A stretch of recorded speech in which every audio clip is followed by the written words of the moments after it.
जब भी कोई व्यक्ति गौतम बुद्ध के संग में शामिल होता था तो बुद्ध उसे सबसे पहले शांत रहने के लिए कहते थे। ध्यान की अवस्था में जाने से पहले उस भिक्षु को शांत रहना सिखाया जाता था। और आज के दौर में हर तरफ शोर शराबा की वजह से दिमाग में तनाव पैदा होना बहुत छोटी बात है। ऐसे में अगर आप हर रोज कुछ देर मौन रहने का अभ्यास करते हैं तो इससे आपके तनाव पैदा होने वाले हार्मोन्स के लेवल कम हो जाते हैं। इससे आपका दिमाग शांत रहता है और गुस्सा नियंत्रित रहता है और तनाव बढ़ाने वाले हार्मोन्स कम हो जाते हैं। आज के इस वीडियो में हम जानेंगे कि किन किन मौक़ों पर हमें शांत रहना चाहिए और किन मौक़ों पर हमें बोलना है और शांत रहने से हमारे अंदर क्या बदलाव आ सकता है। दोस्तों, संध्या काल का समय था। गुरु अपने सभी शिष्यों को बुलाते हैं और कहते हैं, कल सुबह सभी लोग नदी में स्नान करने के बाद तुरंत हमारी कुटिया के सामने उपस्थित हो जाना। सभी लोग हैरान हो जाते हैं और कहते हैं कि शायद हम लोगों से कोई गलती हो गई। लेकिन कुछ शिष्य कहते हैं कि हो सकता है गुरुजी कल सुबह कुछ अच्छी बात बताने वाले हैं। सब लोग रात को सही समय पर सो जाते हैं और सुबह उठकर सभी लोग नदी में स्नान करने के बाद वापस गुरुजी के सामने उपस्थित हो जाते हैं। गुरु कहते हैं, आज मैं तुम सबको चुप रहने के फायदे के बारे में बताऊंगा। गुरु कहते हैं 10 मौके जहाँ पर चुप रहने से होता है लाभ और बोलने से नुकसान। गुरु कहते हैं अगर आप इन 10 मौकों पर शांत हो गए यानी मौन हो गए तो आप जो चाहोगे वही मिल जाएगा। आपकी जिंदगी में चमत्कारिक बदलाव शुरू हो जाएंगे।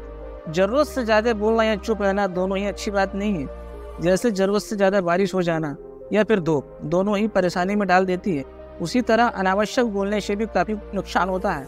गुरु कहते हैं कि पहला ऐसा मौका जहाँ पर व्यक्ति को चुप रहना चाहिए, बिना तथ्य के ना बोले। गुरु ने कहा, अगर आपके पास कोई तथ्य नहीं है तो वहाँ चुप रहने में ही भलाई है। चुप बैठने से दिमाग में नई कोशिकाओं का निर्माण होता है और इससे ज्ञान की वृद्धि होती है। बोलने में भलाई वही है जब आपको किसी चीज़ के बारे में पूरा ज्ञान हो। अगर आप बिना तथ्य के कहीं बोलते हैं या फिर बेवजह बोलते हैं तो आपका वहाँ मजाक भी बन सकता है। अगर आपके पास पर्याप्त जानकारी नहीं है, ऐसी जगह पर बोलने से आपका मजाक तो बनेगा ही, साथ ही साथ लोगों का भरोसा भी आपसे उठने लगेगा। इसलिए ऐसी जगह पर शांति रहो जहाँ तुम्हें पता ना हो कि हमें क्या बोलना है और क्या नहीं। कई बार कुछ लोग ऐसे होते हैं जो हर जगह अपनी उपस्थिति बताने लगते हैं। उन्हें पता नहीं होता है कि हमें क्या बोलना है, लेकिन फिर भी बोलते जाते हैं और फिर बाद में दूसरे लोग उनके जाने के बाद उनका मजाक भी उड़ाते हैं। तो जब तक आपको उस तथ्य के बारे में अच्छा ज्ञान नहीं है, उसके बारे में पता नहीं है, तो वहाँ चुप रहना ही ज़्यादा समझदारी है। गुरु ने कहा, दूसरा ऐसा मौका जहाँ पर व्यक्ति को चुप रहना चाहिए, अपने शब्दों से किसी व्यक्ति को ठेस ना पहुँचे। अगर आपके शब्द किसी को मानसिक ठेस पहुँचा रहे हैं तो वहाँ चुप हो जाना चाहिए। कमजोर व्यक्ति के बारे में कुछ भी बोलकर आप महान नहीं बन सकते। महान तो आप किसी कमजोर व्यक्ति का साथ देने के बाद ही बनेंगे। कई बार ऐसा होता है कि कुछ लोग अपने से छोटे व्यक्ति को भला बुरा कहते रहते हैं। सामने वाला इंसान तो कद से आपसे छोटा है, वो आपको कुछ नहीं बोलेगा, लेकिन आप उसकी नज़रों में गिरते चले जाएंगे। हो सकता है कि कल वह भी आपसे पद में बड़ा हो जाए। जब वह पद में आपसे बड़ा हो जाएगा तो आज जो रवैया आपका उसके साथ है, आने वाले समय में वह भी आपके साथ वही करेगा। आप किसी को नीचे दिखाकर बड़ा नहीं बन सकते। बड़ा बनना है तो अपने से छोटे लोगों की इज्जत भी करना सीखें और साथ ही साथ बड़े लोगों का सम्मान करना चाहिए। लोगों को लगता है कि अकड़ कर बोलेंगे, सामने वाले को नीचे गिराने की कोशिश करेंगे तो आप बड़े बन जाएंगे, तो ये आपकी भूल है।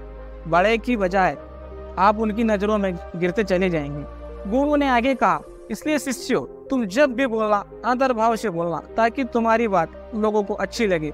बोलने में भाई बहन, माता पिता, मित्र, इतिहास के संबोधन शब्दों का इस्तेमाल जरूर करना। इससे तुम्हारी मान प्रतिष्ठा तो बढ़ेगी, साथ ही साथ लोगों की नज़रों में तुम समझदार व्यक्ति बनते जाओगे। गुरु ने आगे कहा, तीसरा मौका जहाँ पर व्यक्ति को चुप रहने में ही भलाई है, क्रोध या घृणा करने वाले लोग। जब कोई आपका सगा संबंधी आप पर क्रोध कर रहा हो, आपका अपमान कर रहा हो, आपको उस वक्त चुप रहना चाहिए ताकि सामने वाले का गुब्बारा पूरी तरह से फट जाए। आप यदि सही है तो उसे कतई माफी मांगने की जरूरत नहीं है। आप चुप रहकर ही सही समय का इंतजार करें, वह खुद ही आपसे माफी मांग लेगा जब उसे अपनी गलती का एहसास हो जाएगा। गुरु आगे कहते हैं, अगर आपका कोई सगा संबंधी आप पर क्रोध कर रहा हो और उस समय शांत रहना चाहिए, तो यहाँ आदर सम्मान करने की निशानी होती है। इससे ना कोई छोटा होता है ना ही कोई बड़ा। अगर आपको क्रोध आ रहा है तो आप वहाँ से किसी का अनादर किए बिगड़ चले जाएं और चुप रहें। क्रोध करने से आपके रिश्ते खराब होंगे। क्रोध करने से हमेशा क्रोध करने वाले व्यक्ति का ही बुरा होता है।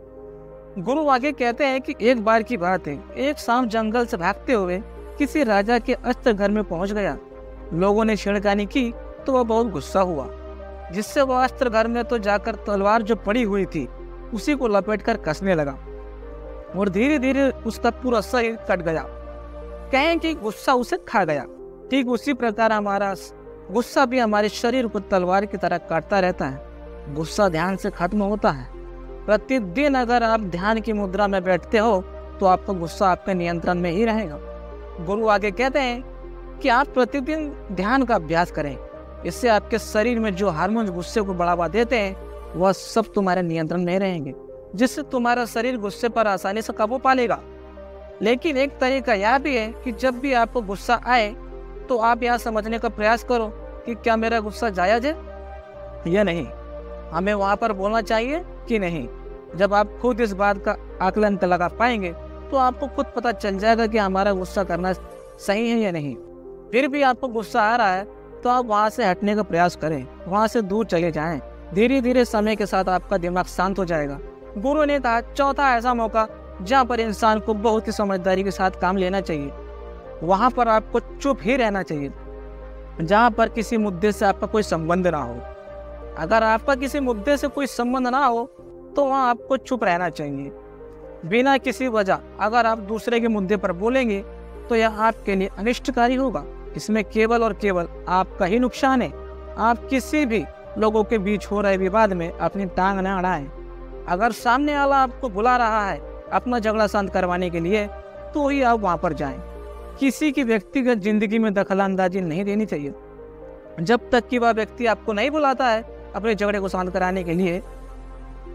कुछ लोग फालतू में दूसरे के विवाद में कूद पड़ते हैं। इनसे उनका मान सम्मान मर्यादा में उंगली उठ लग जाती है। गुरु कहते हैं कि 10 मौकों में 5वां मौका ऐसा है जहाँ पर व्यक्ति को बहुत ही समझदारी के साथ चुप रहना चाहिए। अपने शब्दों से किसी मित्र को हानि न पहुंचे। अगर आपके शब्द सामने वाले के परिवार या मित्रों की प्रतिष्ठा में बुरी झलक दिखा रहे हैं तो वहाँ आपको चुप रहना चाहिए। मित्र के बारे में बुरा बोलने से केवल आप ही बुरे बनेंगे। जो चीज़ आसानी से खत्म की जा सकती है उसे अपने शब्दों से बड़ा ना करें। बिना चिल्लाए बात करने का प्रयास करते रहना चाहिए। अगर आप बिना चिल्लाए कोई बात नहीं कर सकते वहाँ आपका चुप रहने में ही भलाई है। किसी पर चिल्लाने से आपके व्यवहार के बारे में पता चल जाता है। ज़्यादा बोलने से चीज़ हमेशा खराब ही होती है। कई बार कुछ रिश्ते ज़्यादा बोलने की वजह से टूट जाते हैं। इसलिए अपनी आवाज़ में मीठापन लाएं। आपके शब्दों पे दोस्त को हानि नहीं पहुंचनी चाहिए। कभी कभी दोस्तों के साथ जब तक हम मजाक करते हैं तो ध्यान रहे कि आपके शब्दों से किसी का अनादर ना हो। हमेशा सोच समझ कर ही बोले, किसी को शब्दों से चोट ना लगे, वहाँ चुप हो जाना चाहिए। ज़्यादा बोलने से हमेशा नुकसान ही होता है। किसी और की प्रतिष्ठा को अपने शब्दों से हानि ना पहुँचाएं। यदि आपके शब्दों से किसी और की प्रतिष्ठा को ठेस पहुँच रही है तो आपको चुप हो जाना चाहिए। जब कोई व्यक्ति आपके सामने नहीं है तो आप उस व्यक्ति के बारे में बुरे शब्द किसी तीसरे व्यक्ति के सामने ना बोले। गुरु कहते हैं छठा मौका जहाँ पर व्यक्ति को चुप रहना चाहिए। जब किसी तीसरे आदमी की बुराई कर रहा हो तब तुम्हें चुपचाप बस सुनते रहना चाहिए। अपनी राय व्यक्त नहीं करना चाहिए, क्योंकि जो आज आपके सामने किसी तीसरे की बुराई कर रहा है वह कल किसी और के सामने आपकी बुराई कर सकता है। यदि आपने कुछ कहा है तो नीति शास्त्र के अनुसार जो अपने मुंह में बंद रखता है और बुद्धि से काम करता है वही इंसान समझदार होता है। बिना जरूरत के बोलना, किसी के बीच में बोलना यह गलत बात है। कभी कभी हमारे लिए बुद्धिमानी इसी में होती है कि हमें अपना मुंह ऐसी जगह पर नहीं खोलना चाहिए। गुरु आगे कहते हैं 10 मौकों में 7वां मौका जहाँ पर व्यक्ति को चुप रहना चाहिए जब कोई आपकी भावनाओं को ना समझे। यदि आपको लग रहा है कि सामने वाला व्यक्ति आपकी भावनाओं या दुख परेशानी को नहीं समझ रहा है या समझने का प्रयास ही नहीं कर रहा है, वो आपको ध्यान से सुन ही नहीं रहा है, तो ऐसे व्यक्ति के सामने आप चुप ही रहें, क्योंकि ऐसे लोगों को आपकी भावना या दुख से कोई मतलब नहीं है। ऐसे लोगों को अपना राज बताकर आप पछताएंगे। इसलिए हर किसी को अपने मन की बात नहीं बतानी चाहिए। अगर आपको लग रहा है कि सामने वाला आपकी बात को नहीं समझ रहा है, आपकी भावनाओं को नहीं समझ रहा है, तो वहाँ पर आपको नहीं बोलना चाहिए, क्योंकि बाद में आपका मजाक ही बना जाएगा। जब आपको लगे कि सामने वाला आपकी भावनाओं को ठीक तरीके से समझ रहा है, जो आप कह रहे हैं वह ठीक से सुन रहा है, तभी आप उससे अपनी बात कहें। गुरु कहते हैं कि 8वां मौका जहाँ पर आपको चुप रहना चाहिए। जब कोई इंसान आपका दुख व्यक्त करे, इंसान को अपना दुख या परेशानी आपको बता रहा है, तो इसका मतलब यह नहीं है कि आपको वो समझ रहा है। ऐसे में तुरंत ही उसका समाधान करने की बजाय चुप रहकर उसकी परेशानी व समस्या को सुनकर दुखों का निराकरण करना चाहिए, क्योंकि वह इसलिए नहीं बता रहा है कि वह आपको समस्याओं का समाधान कर देंगे, बल्कि इसलिए बता रहा है कि सामने वाला उसकी बात को समझ रहा है। कई बार बताने से दुख कम हो जाते हैं। आपको अपना दुख इसलिए बता रहा होगा कि उसे लग रहा है कि आप उसकी बात को समझ रहे हैं। दुख बांटने से कम हो जाता है।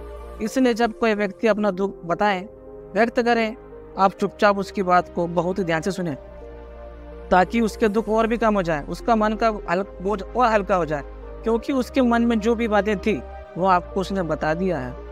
गुरु आगे कहते हैं, 10 जगह में 9वीं जगह ऐसी है जहाँ पर आपको चुप रहना चाहिए। जहाँ पर दुष्ट प्रवृत्ति के लोग रहते हो और गाली गलौज कर रहे हो, तो वहाँ पर मत जाइए। ऐसी जगह आप चुपचाप निकल जाइए, अर्थात अपनी प्रतिक्रिया दिए बिगड़ आप वहाँ से चले जाइए। क्योंकि किसकी जुबान खराब होती है? जो दुष्ट प्रवृत्ति के लोग होते हैं। उनको आप ऐसे में नहीं समझा सकते जब उनका दिमाग पूरी तरीके से शांत ना हो जाए, तभी वह आपकी बात सुनेंगे। इसलिए जहाँ पर दुष्ट प्रवृत्ति के लोग हो, आपकी बात को ना मानते हो, ना ही सुनते हो, तो आपको वहाँ पर नहीं बोलना चाहिए। गुरु कहते हैं कि 10वां ऐसा मौका जहाँ पर आपको शांत हो जाना चाहिए। अपनी सफलता का राज हर किसी को ना बताएं। कई बार होता है कि कुछ लोग सफलता को बहुत ही जल्दी अर्जित कर लेते हैं, तो वह हर जगह अपनी सफलता का ढिंढोरा पीटने लगता है। ऐसे में क्या होता है कि कई लोग आपकी सफलता से खुश नहीं होते। अगर आप अपनी सफलता का जबरदस्ती लोगों में ढिंढोरा पिटवा रहे हैं, तो लोगों को नकारात्मक ऊर्जा आपको प्रभावित कर सकती है। जब आप सफल होंगे तो सबको पता चल जाएगा कि आप सफल हो गए हैं। ढिंढोरा पिटने की कोई जरूरत ही नहीं है, उससे आपका नुकसान ही होगा। इतना सुन गुरु ने कहा कि शिष्य, आज के लिए बस इतना ही। अगर तुम इन 10 वचन को अपने जीवन में अपना लेंगे तो तुम सब काफ़ी हद तक परेशानी से बचे रहेंगे। यहाँ से जाने के बाद मेरी यह बातें आपके जीवन में वरदान से कम साबित नहीं होगी। दोस्तों, आशा करता हूँ आपको इस वीडियो से बहुत कुछ सीखने को मिला होगा। ऐसे ही ज्ञानवर्धक वीडियो देखने के लिए गुण मानस यूट्यूब चैनल को सब्सक्राइब जरूर करें।